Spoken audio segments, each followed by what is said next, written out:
News টুডেতে আপনাদেরকে স্বাগত। আমি রিক, দেখে নিচ্ছে এই মুহূর্তের বিশেষ খবর। দিল্লির মুখ্যমন্ত্রী অরবিন্দ কেজরিওয়ালকে গ্রেপ্তারির প্রতিবাদে মঙ্গলবার প্রধানমন্ত্রী নরেন্দ্র মোদীর বাসভবন ঘেরাও করার কর্মসূচি আম আদমি পার্টির। দিল্লির মুখ্যমন্ত্রী অরবিন্দ কেজরিওয়ালকে গ্রেফতারের প্রতিবাদে মঙ্গলবার প্রধানমন্ত্রী নরেন্দ্র মোদীর বাসভবন ঘেরাও করার কর্মসূচি নিয়েছে আম আদমি পার্টি। সকাল 10টার সময় দলের সমর্থকদের পটেল চক এলাকায় জড়ো হবার নির্দেশ দেওয়া হয়। তারপর মিছিল করে প্রধানমন্ত্রীর বাসভবনের দিকে এগোনোর পরিকল্পনা ছিল আপের। তবে অশান্তির আশঙ্কায় সতর্ক রয়েছে দিল্লি পুলিশও। মঙ্গলবার সকালেই দিল্লি পুলিশের ডেপুটি কমিশনার দেবেশ কুমার মাহলা জানান যে আপকে কোনো অনুমতি দেওয়া হয়নি। অশান্তি এবং কোনো ধরনের অপ্রীতিকর পরিস্থিতির মোকাবিলায় দিল্লি পুলিশ কি পদক্ষেপ করছে সেই প্রসঙ্গে তিনি বলেন, আমরা প্রধানমন্ত্রীর বাসভবনের সামনে এবং পটেল চকের সামনে আইন শৃঙ্খলা পরিস্থিতির মোকাবিলায় প্রয়োজনীয় সংখ্যক বাহিনী রেখেছি। কোনো অবস্থান বিক্ষোভ বা মিছিলের অনুমতি দেওয়া হবে না। इसकी सूचना हमें भी है। इस चीज़ की कोई परमिशन नहीं है, मैं सबको बता देना चाहता हूँ।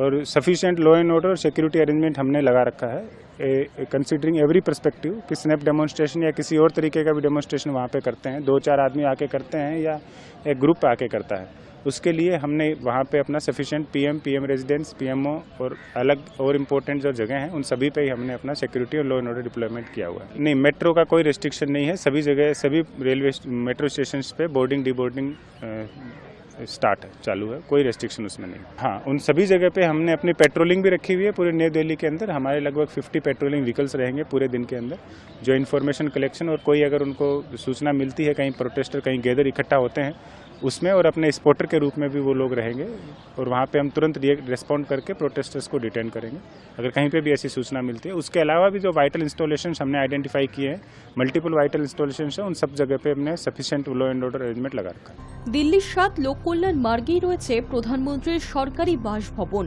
মঙ্গলবার সকাল থেকেই লোককল্যাণ মার্গ মেট্রো স্টেশনের সামনে প্রচুর সংখ্যক পুলিশ মোতায়েন করা হয়েছে। পটেল চক এবং সেন্ট্রাল সেক্রেটারিয়েট মেট্রো স্টেশনে ঢোকা বেরোনোর কিছু গেট নিরাপত্তার কারণে বন্ধ রাখা হয়েছে। তবে স্বাভাবিক রয়েছে মেট্রো পরিষেবা। দিল্লি পুলিশের তরফে জানানো হয়েছে রাজধানী এলাকায় টহল দিচ্ছে তাদের 50টি টহলদার গাড়ি। দিল্লি ট্রাফিক পুলিশের তরফেও একটি বিজ্ঞপ্তি দিয়ে মঙ্গলবার ব্যস্ত সময় দিল্লির সফদরজং রোড, আকবর রোড এবং তিন মূর্তি মার্গ এড়িয়ে যাওয়ার পরামর্শ দেওয়া হয়েছে। এর পাশাপাশি যারা বিমানবন্দর রেল স্টেশনে যাবেন তাদের হাতে যথেষ্ট সময় নিয়ে বেরোনোর পরামর্শ দেওয়া হয়েছে। অন্যদিকে আপের কর্মসূচির পাল্টা কর্মসূচির ডাক দিয়েছে বিজেপিও। তারা মঙ্গলবার ফিরোজ শাহ কোটলা স্টেডিয়াম থেকে দিল্লি সেক্রেটারিয়েট পর্যন্ত মিছিলের ডাক দিয়েছে। এই মিছিলের নেতৃত্বে থাকছেন দিল্লির বিজেপির সভাপতি বীরেন্দ্র সচদেব। দিল্লিতে রাজনৈতিক উত্তেজনার আবহে ইডি হেফাজত থেকে প্রশাসনিক নির্দেশ দিয়েছেন দিল্লির মুখ্যমন্ত্রী Arvind Kejriwal. Hi news Network. প্রচারে বেরিয়ে বেনজির আক্রমণ দিলীপ ঘোষের, তার নিশানায় মুখ্যমন্ত্রীর পিতৃ পরিচয়। নিজের তৈরি গড়ে ফের প্রার্থী হওয়ার সুযোগ পাননি তো কি হয়েছে? বাংলার চেনা মাটিতে থেকে তাকে সংসদ ভবনে যাওয়ার জন্য টিকিট দিয়েছে গেরুয়া শিবির। তারপরই মুখ্যমন্ত্রীকে নজিরবিহীন আক্রমণ করলেন দিলীপ ঘোষ। এবার তার নিশানায় মুখ্যমন্ত্রীর পিতৃ পরিচয়। লোকসভার 24-এর নির্বাচনে বর্ধমান দুর্গাপুর কেন্দ্রের বিজেপি প্রার্থী দিলীপ ঘোষ মঙ্গলবার ভোট প্রচারে বেরিয়ে ফের মহিলা মুখ্যমন্ত্রীর নামে অশালীন ভাষা প্রয়োগ করলেন। বললেন, উনি গোয়ায় গিয়ে বলেন আমি গোয়ার মেয়ে, ত্রিপুরায় গিয়ে বলেন আমি ত্রিপুরার মেয়ে। যাত্রার মেয়ে হওয়া ঠিক নয়। বাংলা নিজের ভাইপোকে চায়, বিহার ইউপি থেকে। দিদি গিয়ে গোয়াতে বলেন আমি গোয়ার মেয়ে, ত্রিপুরায় আমি ত্রিপুরার মেয়ে। মানে বাপ তো ঠিক করুন, যাত্রার মেয়ে হওয়া ঠিক নয়। বঙ্গ রাজনীতিতে দিলীপ ঘোষ মানেই কুকথার বন্যা। নানা সময় নানা বিতর্কিত মন্তব্য করে সমালোচনার কেন্দ্র হয়ে উঠেছেন তিনি। 21-এর বিধানসভা নির্বাচনের আগেই তারকা প্রার্থীদের উদ্দেশ্যে তার রোগড়ে দেব মন্তব্য এখনো কেউই ভোলেনি। আবার নির্বাচনী প্রচারে গিয়ে দুর্ঘটনায় মমতা বন্দ্যোপাধ্যায়ের পা ভেঙে যাবার পরও তিনি যখন হুইল চেয়ারে প্রচারে বেরিয়েছিলেন সেই সময় দিলীপের খোঁচা ছিল বারমুন্ডা পরে বেরোন মমতা, তাহলে ভাঙা পা দেখানো যাবে।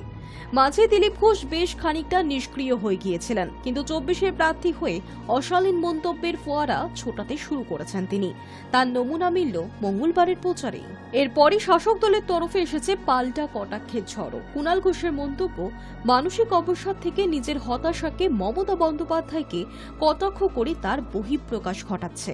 ছি দিলীপ ঘোষ, ছি!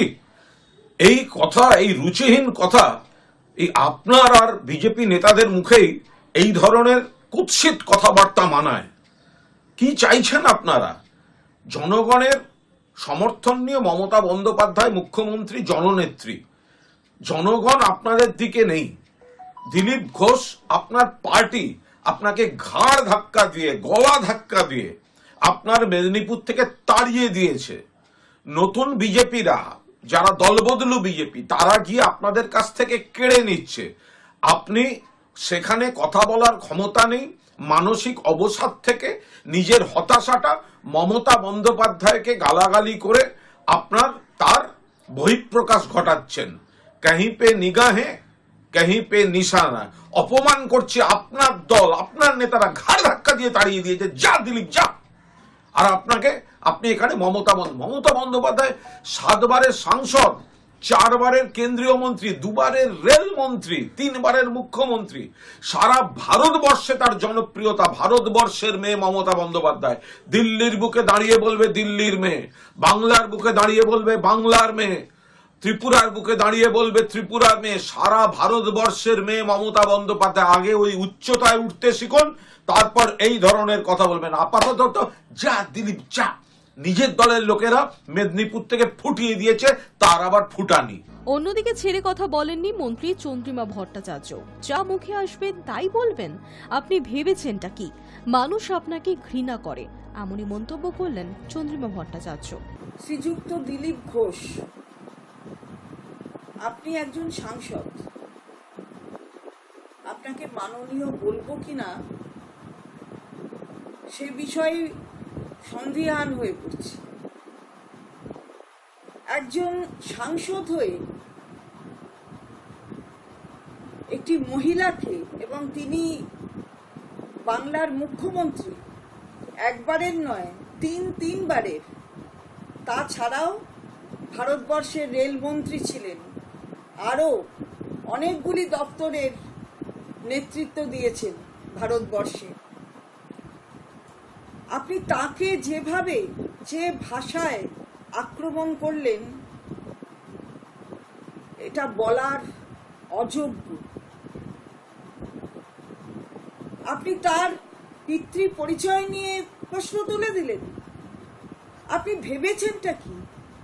যা মুখে আসবে তাই বলবেন, কাউকে ছেড়ে কথা বলবেন না। আপনার ঐতিহ্য বাংলার অথবা ভারতবর্ষের বজায় রাখবেন না। মানুষ আপনাকে ঘৃণা করে। মহিলাদের বিষয়ে যেভাবে আপনি আপনার আক্রমণের ভাষায় শান দেন, এটা মানুষ মেনে নেবে না। একবার নয়, বারবার করেন। আপনাকে সাবধান করা হচ্ছে।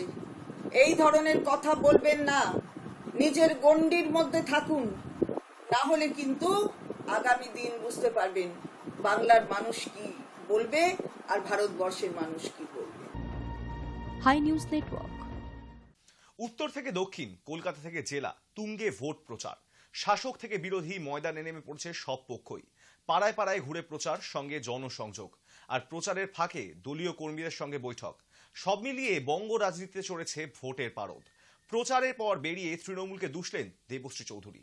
আজকে তৃণমূলের যাকে খাস তালুক বলা হয়, দুর্গ বলা হয়, সেই দুর্গের প্রত্যেকটা মন্ত্রী, তাদের বিরুদ্ধে দুর্নীতির অভিযোগ।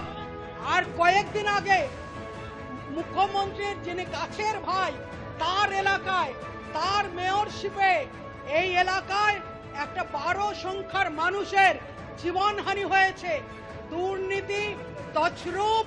সর্বোপরি যে মমতা বন্দ্যোপাধ্যায়কে মহিলাদের ত্রাতা মনে করা হতো, ত্রাণকারিণী মনে করা হয়েছিল, আজ থেকে 12 বছর আগে সেই মমতা বন্দ্যোপাধ্যায় আজ 500 টাকা মহিলাদেরকে দিয়ে তাদেরকে গোডাউন জাত করে রেখেছে তার মহিলা মন্ত্রীর ভাষায়। সেখান থেকে তার শাহজাহান মোল্লার মতন ভাইদেরকে রাতে ভেট পাঠান। সন্দেশখালী একটা ছোট্ট ঘটনা নয়। সন্দেশখালী পশ্চিম বাংলার মহিলাদের বাস্তব পরিস্থিতি। যে মমতা বন্দ্যোপাধ্যায় মহিলাদের ত্রাণকারিণী ছিলেন, সেই মমতা বন্দ্যোপাধ্যায় আজকে 3 বছরের মেয়ে যখন রেপ হয়, 72 বছরের নাম যখন রেপ হয়, তখন বলেন সাজানো ঘটনা। কোন ঘটনায় ডলি বর্মনের মতন অসহায় মেয়ে, রাজবংশী মেয়ে হত্যা হলে তার পরিপ্রেক্ষিতে পুলিশ গিয়ে পয়েন্ট ব্ল্যাঙ্ক রেঞ্জ থেকে সেই আন্দোলনকারীকে গুলি করে। এই স্বৈরাচারী মমতা বন্দ্যোপাধ্যায়ের জন্য আমি রায়গঞ্জের ডলি বর্মনের আত্মাকে নিয়ে, মৃত্যুঞ্জয় বর্মন গুলি খেয়ে মরেছিল, সেই আত্মা নিয়ে এই গড় থেকে তৃণমূলকে উৎখাত করতে এসেছি। যে দিদির হাত ধরে কীর্তি আজাদ এসেছেন তারই পা টলছে। তার বাড়ির লোকই তাকে ধাক্কা মেরে ফেলে দেয়। বাংলার মানুষ কখন ধাক্কা মারবে উনি বুঝতে পারবেন না। দুর্গাপুরে প্রচারে বেরিয়ে মন্তব্য বর্ধমানের দুর্গাপুর কেন্দ্রের বিজেপি প্রার্থী দিলীপ ঘোষের। পশ্চিমবাংলায় উনি এসছেন ভালো কথা, সিনিয়র মানুষ, সম্মানীয়, দেশের প্রতিনিধিত্ব করেছেন, ক্রিকেটে আমি সম্মান করি, কিন্তু এটা রাজনীতি। আর উনি যেখানে এসছেন সেখানকার লোকটার নাম শুননি কোন? উনি কোথায় দুর্গাপুর, কোথায় বর্ধমান, কোথায় ভাতার, কোথায় মন্তেশ্বর উনি জানেন? আর যে দিদির হাত ধরে এসছেন, দিদির পায়ে টলছে এখন, তার বাড়ির লোক তাকে ধাক্কা মেরে ফেলে দেয়। বাংলার লোক কখন ধাক্কা মারবে উনি বুঝতেই পারবেন না। জিতলে টেলিভিশনে আমার অনুষ্ঠানে ডাক পাবেন এই জেলার মানুষ, কারণ তারা আমাকে ভোটে জিতিয়েছেন। বসন্ত উৎসবের মঞ্চ থেকে এভাবেই প্রচার করলেন হুগলি লোকসভা কেন্দ্রের তৃণমূল প্রার্থী রচনা বন্দ্যোপাধ্যায়।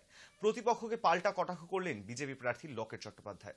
বিজয়ী হই, তাহলে সব থেকে বড় কাজ যেটা আগে করবো সেটা জি বাংলার সাথে আগে বসবো। আগে বসো, হুগলির দিদিদেরকে আগে ডাকো।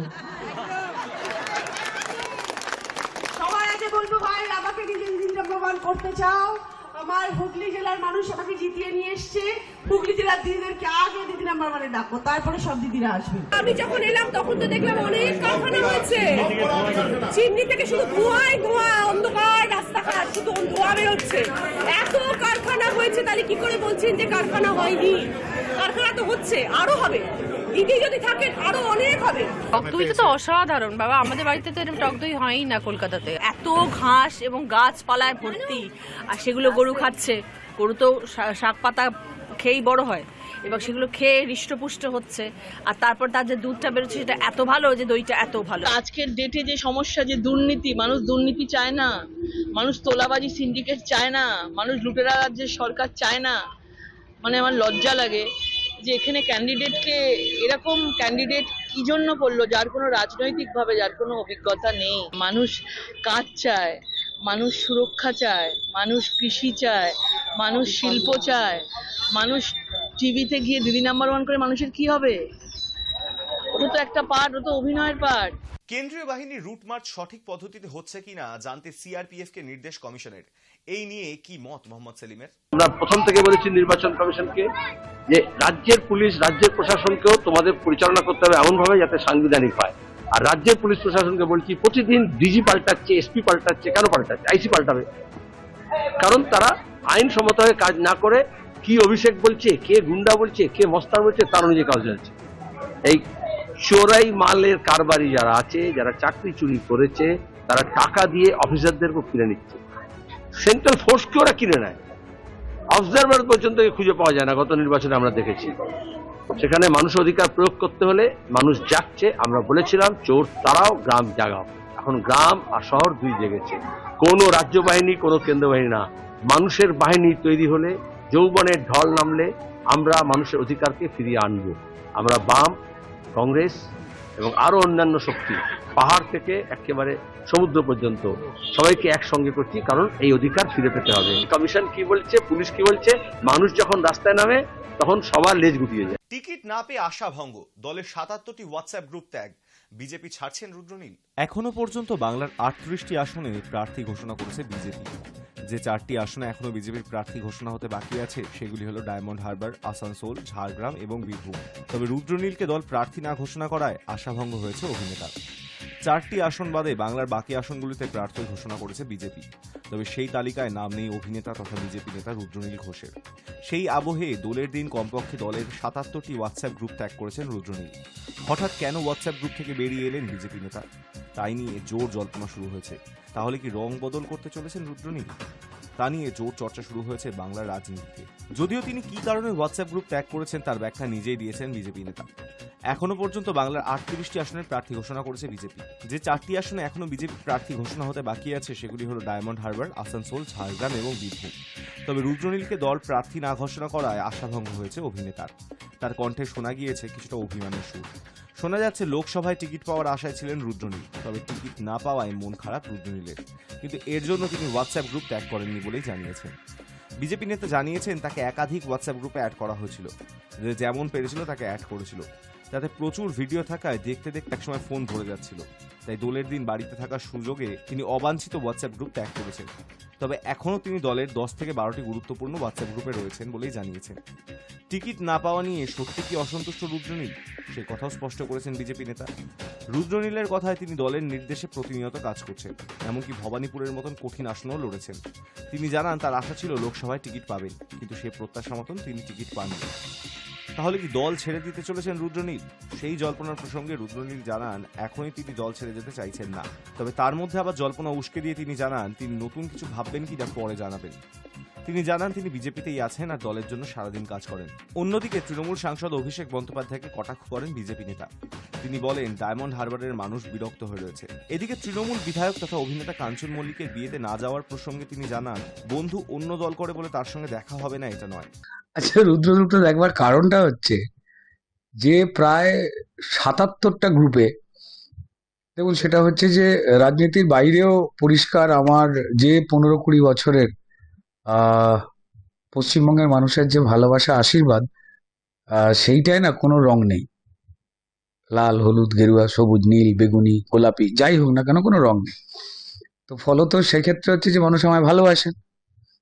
এর ফলত ছোট ছোট মন্ডল, জেলার ছোট ছোট টিমগুলো তারা ওই গ্রুপে ঢুকিয়ে নেয়, আর প্রত্যেকটা গ্রুপে একই ধরনের ভিডিও সকাল বিকাল ঢুকতে থাকে। আজকে সকালবেলা থেকে দোলের এত অদ্ভুত অদ্ভুত ভিডিও এসেছে। এবার আমার নিজস্ব তো হোয়াটসঅ্যাপে রাজনৈতিক ক্ষেত্রের কিছু মানুষ রয়েছে, সামাজিক ক্ষেত্রের মানুষ রয়েছে, পুরনো আত্মীয় স্বজন বন্ধু হয়েছে।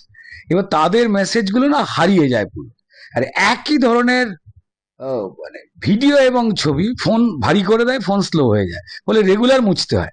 আমি দেখলাম যে আজকেই এই সুযোগ আমাদের ইম্পর্টেন্ট যতগুলো ভারতীয় জনতা পার্টির যে কটা ইম্পর্টেন্ট গ্রুপ আছে খানদাসের মতো, যেটা একদম রাজ্য স্তরের, বা আমি যেমন আমার কালচারাল সেল সামলাই রাজ্যের, সেই সেল, ডিস্ট্রিক্ট কালচারাল সেল যেখানে 43টা সাংগঠনিক জেলার লোকজন আছে, state information group which is very important, state media group বা এক্সিকিউটিভ মেম্বার যারা স্টেটের, যে গ্রুপগুলোতে আসল পৃথিবীর সমস্ত খবর রয়েছে, মানে যা আমার জানার দরকার সেগুলোই পরিষ্কার রয়েছে। আর বাকিগুলোর জায়গা থেকে আমি বলছি নমস্কার, হোলির কল্যাণে একদম রং দে তো মুঝে গেরুয়া, সেটা ভেবে নিয়ে বাকি যেগুলো ছিল সেগুলো থেকে আমি নমস্কার করেছি। আমাদের এখানে প্রার্থী সিলেকশন কিন্তু ওইভাবে হয় না, অনেকগুলো দিক মেনটেন করে হয়, অনেক কিছু ভেবে হয়। কেন হবে না? ডেফিনেটলি পার্টি বলে তো হতেই হবে, মানে সেখানে ইউ ডোন্ট হ্যাভ এনি মানে কোশ্চেন টু ডিনাই।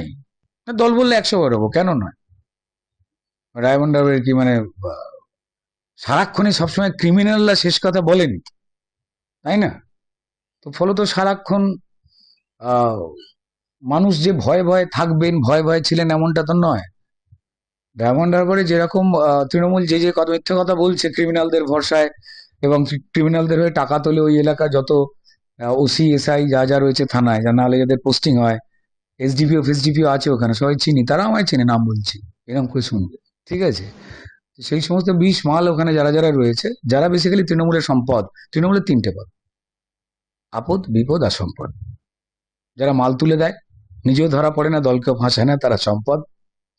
যারা মাল তুলে দিতে গিয়ে মানুষের জেড়ে ধরা পড়ে গেল, তারা আপদ। আর যারা ধরা পড়ে গিয়ে কাদের কাছে মাল পাঠিয়েছে টাকা, মানুষের চুরির টাকা বলে দেবে, তারা হচ্ছে বিপদ। তো এখানে সম্পদ, আপদ, বিপদ 3টেই কিন্তু বড় হয়ে উঠেছে। দেখুন খুব দুর্ভাগ্যজনকভাবে সেটা হচ্ছে যে ডায়মন্ড হারবারের মতো জায়গাতে আপনারা জানেন যে প্রত্যেক মুহূর্তে কি চলে, ঠিক আছে? ওখানে নাকি ডায়মন্ড মডেল ফডেল, ওখানে যিনি সাংসদ রয়েছেন, যিনি মিডিয়াকে না ঢুকতে দিয়ে, আপনাদের ঢুকতে দেননি, কেউ দেয়নি ঢুকতে, এর আগের ইলেকশনগুলো যেভাবে জিতে ফিতে ছিলেন আর কি উনি, তো ওইভাবে ছাড়া তো এই ভদ্রলোক ঢুকতে পারেন। আমি জানি না মানে কে একটা লোক যাকে সারাক্ষণ বাড়িতে পুলিশ ঘিরে রয়েছে, ঢুকবেন না, ধরবেন না টাইপের, কেন জানি না। তো যাই হোক, সেই ভদ্রলোক মাঝে মাঝে বড় বড় কথাবার্তা বলেন টলেন করছে, কিন্তু সেটা হচ্ছে যে ডায়মন্ড হারবারের ক্ষেত্রে মানুষ যারা রয়েছে তারা বিরক্ত হয়েছে। দেখুন এই দলটা সবার সর্বনাশ করেছে।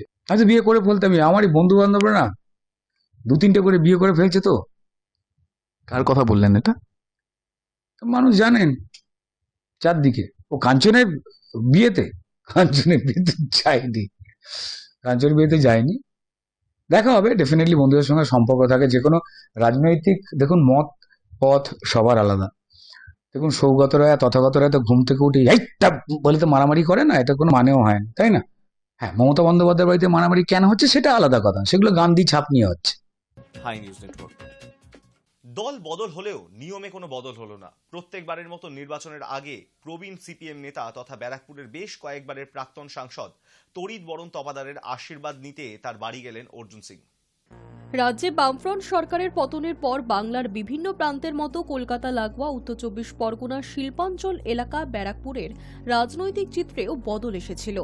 তবে সম্প্রতি সেখানকার রাজনৈতিক পট পরিবর্তন যেন একটু ঘন ঘনই হচ্ছে। বিশেষত ব্যারাকপুরের বাহুবলী নেতা সাংসদ অর্জুন সিং এর বারবার ফুল বদল এবং তার জন্য সামগ্রিকভাবে এলাকার রাজনীতির সমীকরণের মুহুর্মুহুর বদলে বিরক্ত ব্যারাকপুরবাসী। এসব ডামাডোলের মাঝে অবশ্য সৌজন্যের ছবি দেখা গেল। প্রবীণ সিপিএম নেতা তথা ব্যারাকপুরের বেশ কয়েকবারের প্রাক্তন সাংসদ তড়িৎ বরণ তোপদারের আশীর্বাদ চাইতে তার বাড়ি গেলেন অর্জুন সিং। সোমবার সন্ধেবেলা নাগাদ তিনি যান নোনা চন্দনপুকুরের বর্ষিয়ান নেতার বাসভবনে। এর আগে ব্যারাকপুরের তৃণমূল প্রার্থী পার্থ ভৌমিকও গিয়েছিলেন বর্ষিয়ান এই নেতার আশীর্বাদ নিতে। ঘাসফুস শিবির হোক কিংবা পদ্মদল, ঘন ঘন দল বদল করলেও অতীত তো পাল্টানো যায় না। তাই যাকে গুরু মেনে রাজনীতির ময়দানে পা রাখা অর্জুন সিং এর, তিনি ঘোষ শত্রুপক্ষের হলেও আসলে তো শিক্ষক। তাই প্রতিবার নির্বাচনের আগে তার আশীর্বাদ নেওয়া কর্তব্য বলে মনে করেন অর্জুন সিং। এবারও দল বদল হলেও নিয়ম বদল হলো না। 19-এর মতো 24 লোকসভা নির্বাচনে ব্যারাকপুর কেন্দ্র থেকে গেরুয়া শিবিরের প্রার্থী হওয়ার পর দোলের সন্ধ্যায় অর্জুন সিং গেলেন গুরু তড়িৎ বরণ তোপদারের বাড়িতে। ভোট যুদ্ধে আবারও জয়যুক্ত হওয়ার আশীর্বাদ প্রার্থনা করলেন। বললেন তার আশীর্বাদ ছাড়া ব্যারাকপুরে কিছুই হয় না। আশীর্বাদ আমি আগেও নিতে এসেছিলাম, এবারও এলাম। কথা তো তোমাকে বলতে পারবো না, কিন্তু আশীর্বাদ নেওয়ার জন্য আমি আগেবারও এসেছিলাম। ওনার আশীর্বাদ ছাড়া ব্যারাকপুরে অনেক কিছু হয় না। ওনার আশীর্বাদ সবসময় আমাদের অভিভাবক মতন আছেন, উনি আশীর্বাদ নিয়েছি যাতে এই যুদ্ধতে নামি লড়াই করি আর জিতি। এখন কে এসছে কে না এসছে তো তাতে তো আমার কিছু বলার নেই। আমি এসছি আমার অভিভাবকের কাছে, যা বলুন একটা সম্পর্ক একটা সম্বন্ধ থাকা উচিত, সেটাই আছে। নিশ্চিতভাবে আগে থেকে অনেক বেশি মার্জিনে আমি 2019-এও জিতেছিলাম বিজেপি থেকে, 2024-এও অনেক বেশি মার্জিনে জিতে। তড়িৎ বরণ তোপদার মানেই ব্যারাকপুরের দাপুটে রাজনৈতিক চরিত্র। রাজ্যে ক্ষমতার পালাবদলে সিপিএম এর লাল ফিকে হয়ে এলেও এই অঞ্চলে এখনো যা টিকে আছে তা হলো এই নাম। রাজনীতিতে সক্রিয়তা কমেছে তড়িৎ বাবুর। একমাত্র এলাকার বড় মিটিংয়ে ভাষণ দেওয়া এবং দলকে গাইড করা ছাড়া সেভাবে তাকে আর দেখা যায় না। তারপরও প্রবীণ রাজনীতিকের পরামর্শ চাইতে আসেন অনেকেই। পাশাপাশি যারা আসেন তারা তার কাছে ভালোবেসেই আসেন বলে জানান তড়িৎ বাবু। এ তো বরাবরই আসে, আর এমনিতে আমার সঙ্গে দেখা সাক্ষাৎ হলে প্রণাম করা, এ করা, কুশল মঙ্গল জিজ্ঞাসা করা, যে রাস্তাতেও দাঁড়িয়ে করে, রাস্তাতেও দাঁড়িয়ে। শিখদের মিছিল হচ্ছিল, সেই মিছিল থেকে বেরিয়ে এসে আমাকে প্রণাম করে কেমন আছেন জিজ্ঞাসা। হ্যাঁ, আগে ও আসতো, এখন ওরাও এসে। ওদেরও বক্তব্য এটাই যে আপনি সিনিয়র মোস্ট লোক এখানে আছেন, কিন্তু ওরা এসে কিন্তু ইলেকশন নিয়ে কিছু বলে না, কখনোই বলে না যে আমাকে একটু ইলেকশনে কিছু করেছে, মানে নাইদার হি নর হি, কেউই কিন্তু সেটা বলে। পার্থ তো চুপচাপই ছিল। কাজে আমার সঙ্গে যে পলিটিক্যালি ওই সমস্ত আলোচনা করে লাভ হবে না, এটা ওরা জানে, ওরা they can estimate, এখানে এইসব করে কোনো লাভ হবে না। Hi news Network. Lok Sabha vote ঘোষণা হতেই আদর্শ নির্বাচনী আচরণবিধি অনুসরণ করার কথা আগেই জানানো হয়েছে। এবার সেই আচরণবিধি যদি না মানা হয়, দলের স্বীকৃতি বাতিল হতে পারে, ফ্রিজ হতে পারে নির্বাচনী প্রতীক। কোন রাজনৈতিক দলের তারকা প্রচারক আদর্শ নির্বাচনী আচরণবিধি লঙ্ঘন করলে সংশ্লিষ্ট দলের স্বীকৃতি এবং ভোট প্রতীক বাজেয়াপ্ত করার জন্য পদক্ষেপ শুরু করছে নির্বাচন কমিশন। সোমবার নির্বাচন কমিশনের একটি সূত্র উদ্ধৃত করে প্রকাশিত খবরে এই দাবি করা হয়েছে, যেখানে বলা হয়েছে গত 1 মার্চ কমিশনের তরফে বিভিন্ন রাজনৈতিক দল এবং তাদের প্রার্থী ও তারকা প্রচারকের উদ্দেশ্যে যে আদর্শ নির্বাচনী আচরণবিধি ঘোষণা করা হয়েছিল তা যাতে কঠোরভাবে অনুসরণ করা হয় সেজন্যই এবার সক্রিয় হতে চলেছে নির্বাচন কমিশন। ইতিমধ্যে বিভিন্ন রাজ্যে জেলা শাসকদের 1951 সালে জনপ্রতিনিধিত্ব আইন অনুযায়ী এই বিষয়ে প্রয়োজনীয় পদক্ষেপ করার নির্দেশ দেওয়া হয়েছে বলে প্রকাশিত খবরে দাবি। কমিশনের এক আধিকারিক জানিয়েছেন, কোনো রাজনৈতিক দল যদি তার তারকা প্রচারকদের নির্বাচনী বিধি মেনে চলা নিশ্চিত করতে ব্যর্থ হয় তাহলে নির্বাচনী প্রতীক আদেশ 1968 ধারা 16 ধারায় প্রয়োজনীয় ব্যবস্থা নেওয়া হবে, যার ফলে সংশ্লিষ্ট দলের স্বীকৃতি বাতিল হতে পারে, ফ্রিজ হতে পারে নির্বাচনী প্রতীক। প্রসঙ্গত 1 মার্চের ওই নির্দেশিকায় বিভিন্ন রাজনৈতিক দল, প্রার্থী এবং তারকা প্রচারকদের জন্য মোট 8টি আচরণবিধির কথা উল্লেখ করেছে নির্বাচন কমিশন। সেগুলি হল, ভোটের প্রচার চলাকালীন এমন কোনো মন্তব্য বা আচরণ করা যাবে না যার ফলে বিভিন্ন সম্প্রদায়ের মধ্যে অশান্তি বা হিংসা ছড়িয়ে পড়ে।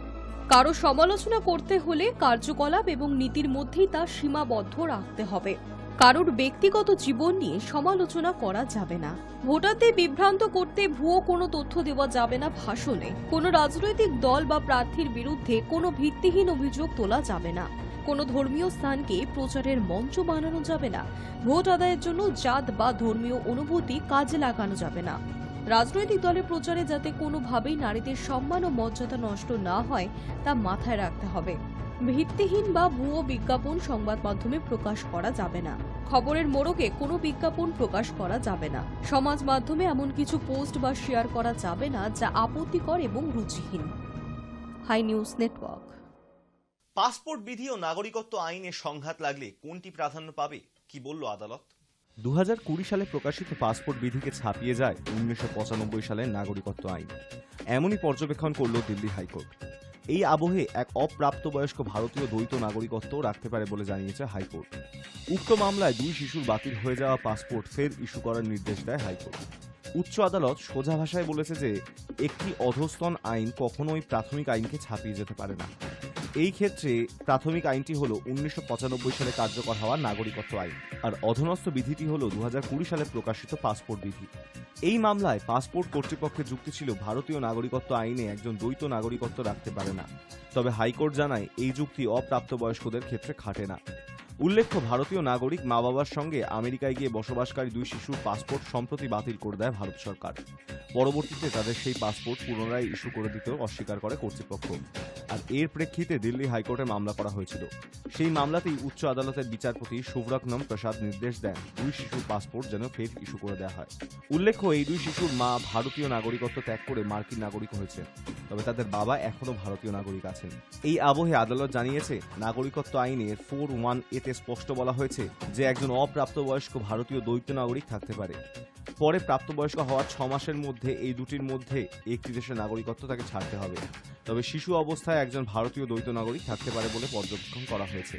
এদিকে 2020 সালের পাসপোর্ট বিধিতে বলা হয়েছে, একই সময় কোনো ভারতীয় নাগরিকের কাছেই এই দেশের পাশাপাশি অন্য দেশের পাসপোর্ট থাকতে পারে না। কোনো অপ্রাপ্তবয়স্ক ভারতীয় এই নিয়মের থেকে পার পাবে না, তাহলে তার ভারতীয় পাসপোর্ট বাতিল করা হবে। এই বিধির জেরেই সেই 2 শিশুর পাসপোর্ট বাতিল করা হয়েছিল। তবে উচ্চ আদালতের পর্যবেক্ষণ, পাসপোর্ট বিধিকে ছাপিয়ে যাবে নাগরিকত্ব আইন। এই আবহে হাইকোর্টের বিচারপতি বলেন, স্পষ্টতই পাসপোর্ট ম্যানুয়ালিটি নাগরিকত্ব আইনের 4 নম্বর ধারা থেকে আলাদা। তবে নিঃসন্দেহে পাসপোর্ট ম্যানুয়ালের ওপর প্রাধান্য পাবে নাগরিকত্ব আইন। এটা স্পষ্ট যে অধস্তন বিধির জেরে প্রাথমিক আইনকে অগ্রাহ্য করা যেতে পারে না। Hi news network. রিঙ্কুর হাতে মার খাওয়া ইয়াশ দয়ালকে জঞ্জাল বললেন কার্তিক, সপাটে জবাব দিল আরসিবি। ইয়াশের বোলিং দেখে প্রাক্তন ভারতীয় ক্রিকেটার মুরলী কার্তিক ধারাভাষ্যের সময় তার প্রশংসা করে এমন একটি বিবৃতি দিয়েছিলেন যা ভক্তরা অন্য কোণ থেকে দেখেছিলেন। এরপরে মুরলী কার্তিককে সোশ্যাল মিডিয়ায় প্রচণ্ডভাবে ট্রোল করা হয়। আইপিএল 2024-এর ষষ্ঠ ম্যাচটি এম চিন্নাস্বামী স্টেডিয়ামে মুখোমুখি হয়েছিল রয়্যাল চ্যালেঞ্জার্স ব্যাঙ্গালোর এবং পাঞ্জাব কিংস। 2 দলের মধ্যে খেলা হয়েছিল। এই ম্যাচে আরসিবি টস জিতে প্রথমে বল করার সিদ্ধান্ত নেয়। রয়্যাল চ্যালেঞ্জার্স ব্যাঙ্গালোরের ফার্স্ট বোলার ইয়াশ দয়াল তার ওভারে দুর্দান্ত বোলিং করেছেন এবং 23 রান দিয়ে একটি উইকেট নিয়েছেন। এই ম্যাচে ইয়াশের বোলিং দেখে প্রাক্তন ভারতীয় ক্রিকেটার মুরলী কার্তিক ধারাভাষ্যের সময় তার প্রশংসা করে এমন একটি বিবৃতি দিয়েছিলেন যা ভক্তেরা অন্য কোণ থেকে দেখেছিলেন। এরপরে মুরলী কার্তিককে সোশ্যাল মিডিয়ায় প্রচণ্ডভাবে ট্রোল করা হয়। আসলে ম্যাচ চলাকালীন ইয়াশ দয়ালের প্রসঙ্গে একটি বিতর্কিত মন্তব্য করে বসেন মুরলী কার্তিক। তিনি বলেছিলেন যে কারো কাছে সে আবর্জনা, আবার কারো কাছে সে জকের ধন। আসুন আমরা আপনাকে বলি মুরলী কার্তিক কেন ইয়াশ দয়াল সম্পর্কে এহেন কথা বলেছেন। আসলে ইয়াশ IPL 2023-এ গুজরাট টাইটান্সের অংশ ছিলেন, যেখানে তিনি KKR-এর বিরুদ্ধে রিঙ্কু সিংয়ের 1 ওভারে টানা 5টি ছক্কা হজম করেছিলেন। এরপরই ইয়াশ দয়ালকে আর সেভাবে দেখা যায়নি। পরে ইয়াশ দয়ালকে ছেড়ে দিয়েছিল গুজরাট। সেই ইয়াশ দয়ালকে কিনেছিল রয়্যাল চ্যালেঞ্জার্স ব্যাঙ্গালোর। আর RCBর জার্সি গায়ে দারুণ পারফরমেন্স করেছিলেন ইয়াশ দয়াল, যা দেখে মুরলী কার্তিক এমন মন্তব্য করেছিলেন। ইয়াশ দয়াল হয়তো রিঙ্কু সিং এর কাছে 5 ছক্কা হজম করার দিনটি ভুলতে পারবেন না।